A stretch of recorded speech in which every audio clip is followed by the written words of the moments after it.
These pictures from captured German film of an actual air duel between a Spitfire and a Messerschmitt tell their own story. This Spitfire pilot did not know his acrobatics as well as his enemy.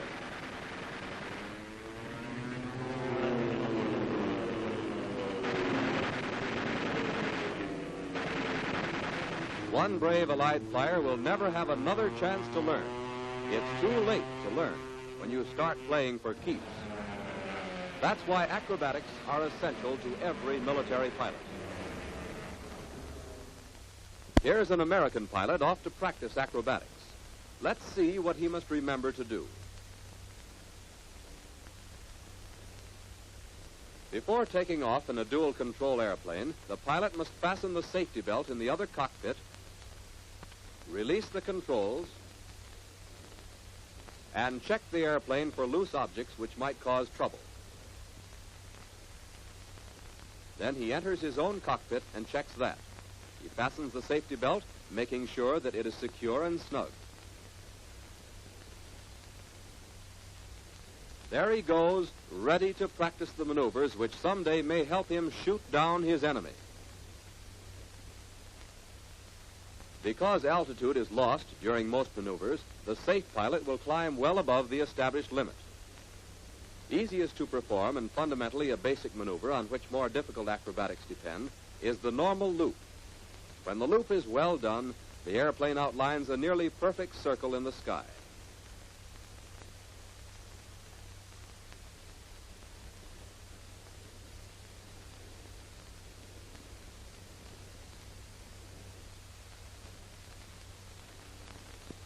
As the pilot noses down to begin his loop, he picks an aiming point, like this road.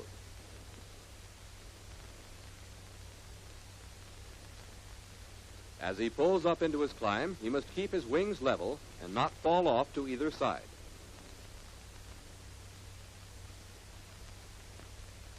Coming out, he picks up the aiming point again and levels off.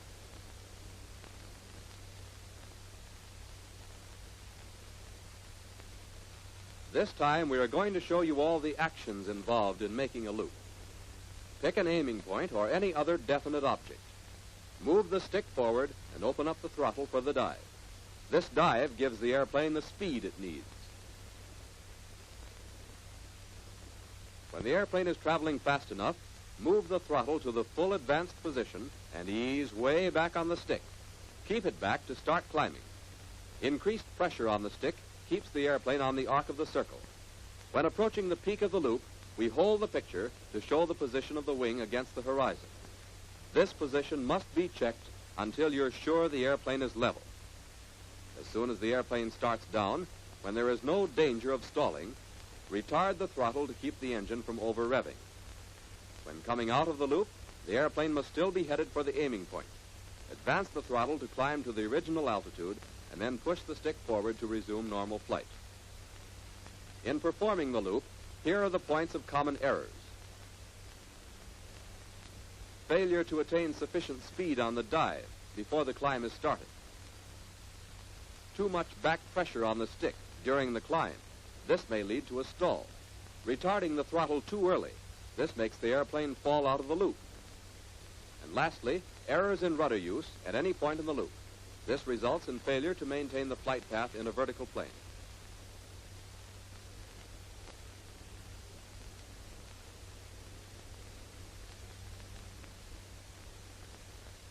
When the stick is in neutral position, the airplane is in level flight and your line of sight is on the horizon. To climb, apply back pressure to the stick, which raises the elevators. In this position, the resultant slipstream pressure is down, which pushes the tail down and lifts the nose up above the horizon. The pilot's line of sight also comes above the horizon, and he knows the airplane is climbing. So, conversely, forward stick lowers the elevators, and the resultant slipstream pressure is up.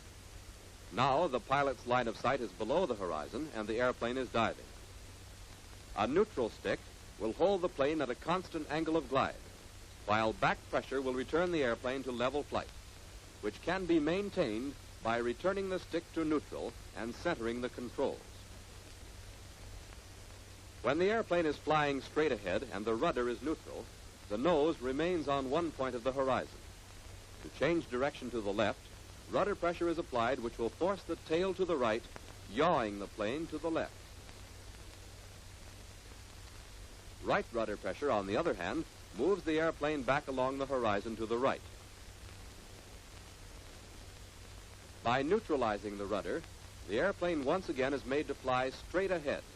In considering the third set of controls, the ailerons, it can be seen that stick pressure to the pilot's left forces the left aileron up, causing a downward force on the plane's left wing. The right aileron goes down, raising the right wing. Thus, the airplane would tend to roll about its longitudinal axis. Contrariwise, stick pressure to the pilot's right forces the left aileron down and the left wing up. Inversely, the right wing goes down.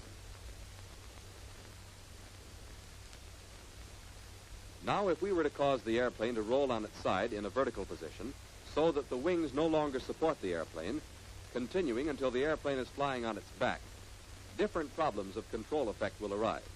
The most important thing to remember is that such maneuvers can only be correctly performed by complete coordination of controls. If, for instance, we wish to roll counterclockwise, we apply left pressure to the ailerons and the rudder.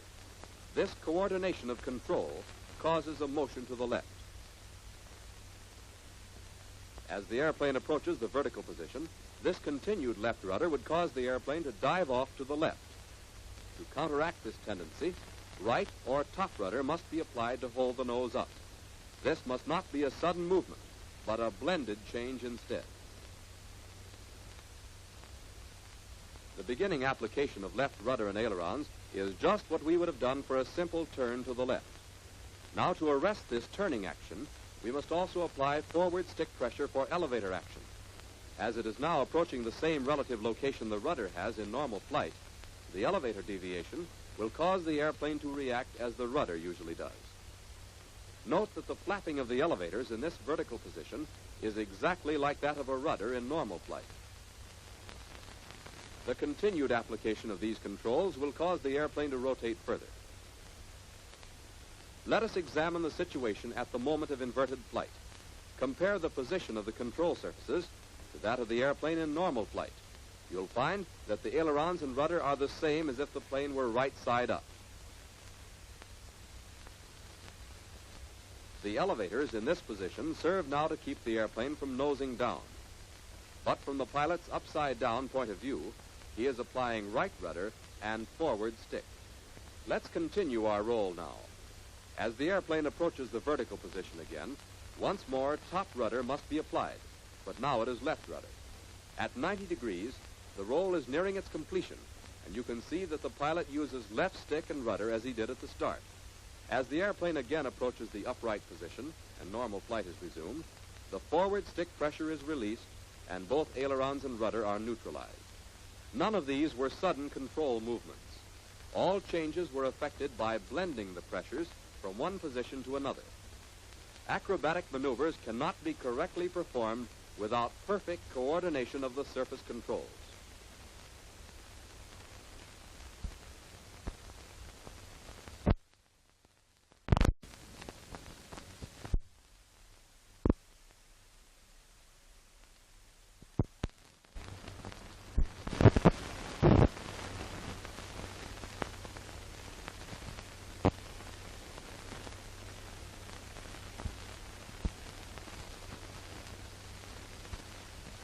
Here is the slow roll, well done.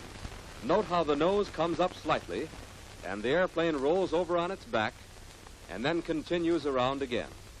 It is a true lateral roll dominated by aileron control. Keep the nose up during a slow roll. If the maneuver is properly executed, the nose of the airplane circles on the horizon throughout the roll. Stop the roll when the horizon is level.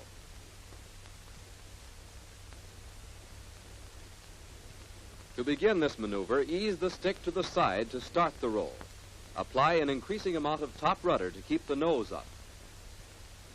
As the airplane approaches the inverted position, neutralize the rudder controls and press the stick forward. As the airplane continues to roll around, apply top rudder again.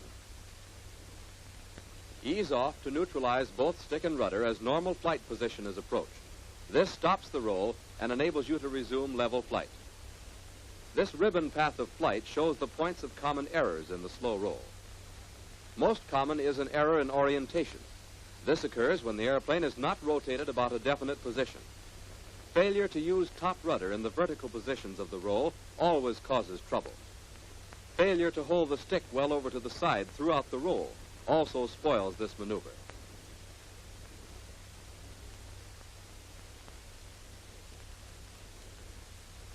In a snap roll, the airplane rotates one full turn about a horizontal axis as in a fast tailspin.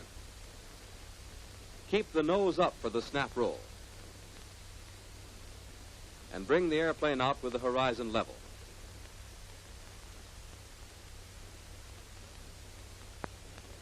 To perform a snap roll, the stick is pulled rapidly all the way back.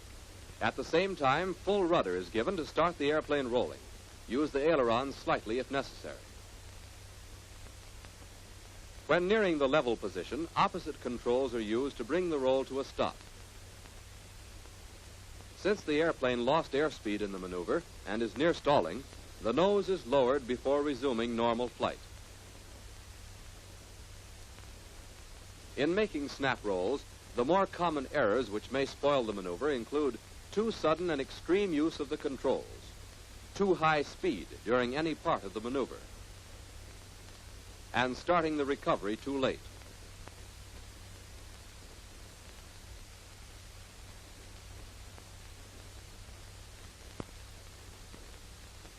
In the half roll and reverse, the nose is pulled up just as in a slow roll. Then the airplane is rolled over into the inverted position, held there momentarily, and then rolled back in the opposite direction.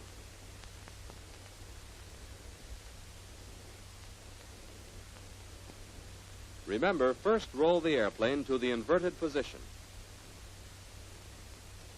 The horizon should be level. Hold it momentarily, and then roll back. Anticipate the return to normal flight by stopping the maneuver when the horizon is level.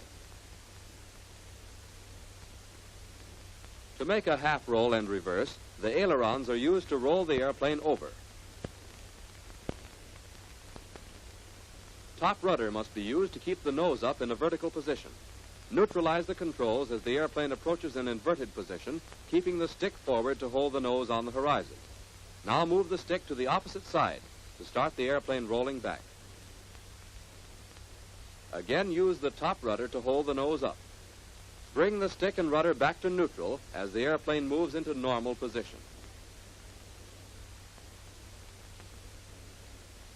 In the half roll and reverse, common errors include failure to orient the roll around a definite point, failure to apply top rudder in the 90-degree position, and failure to hold the stick forward in the inverted position.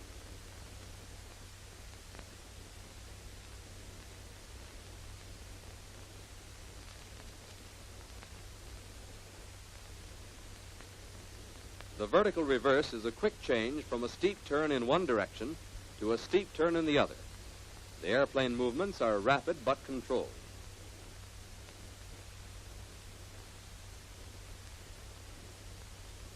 In the vertical reverse, keep the nose of the airplane on the horizon through the initial steep turn. Then swing the nose up, snap over, and hold the nose on the horizon during the reverse turn. Level the wings with the horizon at the end of the maneuver. Here's the action. First, put the airplane into a steep turn.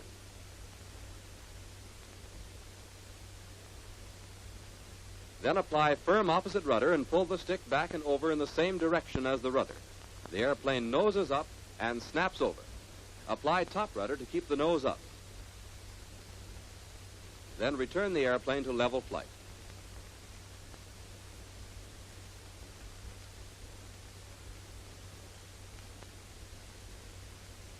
Common errors in the vertical reverse are starting the reverse too soon before the turn is well begun, continued back pressure on the stick after the peak of the maneuver has been reached, and violent movement of the stick which may result in loss of control.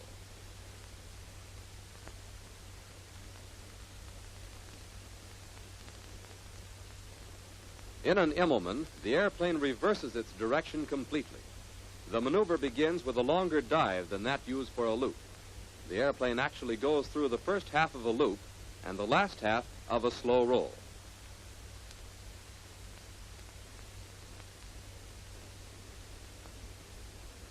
This shows how the dive is held to gain speed. Then pull the airplane up in a half loop to the inverted position, keeping the wings level. Then roll out to the normal flight position. As in the loop, the Immelman begins when the stick is pressed forward for the preliminary dive, but the stick is not pulled back until a 20% higher speed is reached. The stick is pulled back and held there during the entire climb, and the wings are kept level.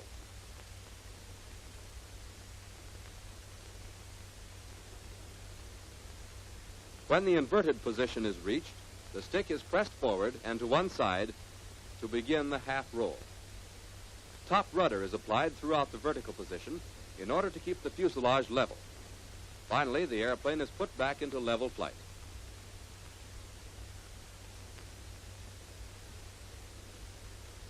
The maneuver will not be a successful Immelman if these common errors are made. Failure to orient the maneuver toward a definite ground objective. Insufficient speed, which may result in complete failure. And failure to maintain horizontal and level flight during the half roll. Thorough familiarity with all acrobatic maneuvers is a necessary preliminary to actual combat experience. The simple loop, basic for timing and coordination in the use of throttle and elevator. The half roll and reverse, necessary in the development of a fine sense of timing.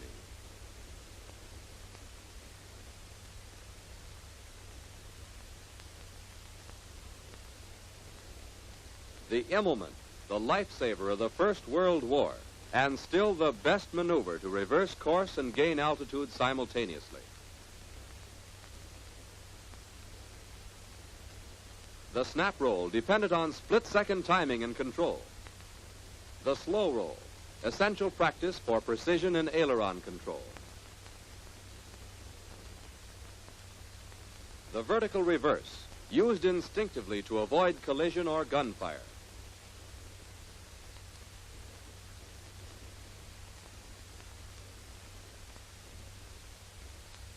These acrobatics may not be used as complete maneuvers during actual combat, but the precision, timing, and control must be familiar and instinctive reactions when you're up against the enemy. When you practice acrobatics, you are preparing for the real thing.